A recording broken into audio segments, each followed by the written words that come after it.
শুভ শীতের সকাল সকাল সকাল উঠে এরকম কুয়াশা দেখে আমি খুবই সারপ্রাইজড। কারণ যাক, ভাবলাম যে এবার সার্থক হলো গ্রামে আসা, অন্তত শীতটা তো উপলব্ধি করতে পারলাম।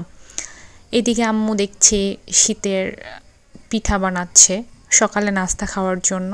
এটা আম্মু দুধ চিতই বানাচ্ছিল, বানাতে বানাতে কড়াইটাও ফেটে গিয়েছিল, বাট তারপর আম্মু ম্যানেজ করে পুরোটা বানিয়ে ফেললো। আর আমার তো এদিকে চোখই সরছে না, এত সুন্দর ওয়েদার, ঠান্ডা ঠান্ডা। আমি তো গায়ে হালকা চাদরও জড়িয়ে নিয়েছিলাম। বাইরেও দেখলাম, বাইরেও একই অবস্থা, কুয়াশায় ছেয়ে আছে চারপাশ। খুবই দারুণ লাগছে, খুব সুন্দর একটা ফিল আসছে উইন্টারের। আর গ্রামের শীতগুলো খুব মজার হয়, যদিও বা কনকনে শীত আমার খুব একটা পছন্দ না, বাট এই নভেম্বরের শীতটা না খুবই দারুণ লাগে। আর এইদিকে আমার ময়না পাখিটা খুব এনজয় করছে তার নানু বাসায়, হেঁটে হেঁটে বেড়াচ্ছে সকালবেলা, আর তার খুশির কোনো শেষ নাই। আর আমি তো বারবার এই শীতের আমেজটা খুবই উপলব্ধি করতে পারছি, নিজে খুব ফিল করছি। আর এইদিকে দেখেন একটা কিউট বাচ্চা, ওরা গ্রামের খুব সুন্দর শীতের কাপড় পরে ঘুরে বেড়াচ্ছে, ওদেরকে একটু নিয়ে নিলাম। আর এখানে এই যে ধান ভাঙা পিঁড়ি, এটাতে ধান মাড়াই করা হয় আমাদের এদিকে তো প্রায় ধান উঠেই গিয়েছে।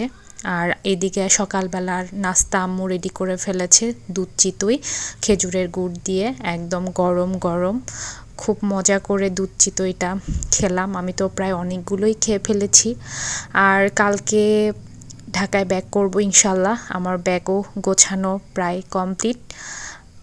বেশ থাকা হলো, আর শীতটাও ফিল করা হলো। খুব মিস করব শীতের পিঠাপুলি, আব্বু আম্মু সবাইকে। যাই হোক, কিছু করার নাই, যেতে তো হবেই। আর এইদিকে আমি তো বলেছিলাম একটা রিজনে আবার আমাকে ঢাকা থেকে গ্রামে ব্যাক করতে হয়েছিল, যার কারণে আমি কাউকে কমেন্টসে রিপ্লাই করতে পারছি না, ভালোভাবে ভিডিও আপলোড করতে পারছি না। আর এইদিকে দেখেন তো আমি হাতে এটা কিনে নিয়েছি, যারা উত্তরবঙ্গে তারাই একমাত্র এটা দেখে বুঝতে পারবে।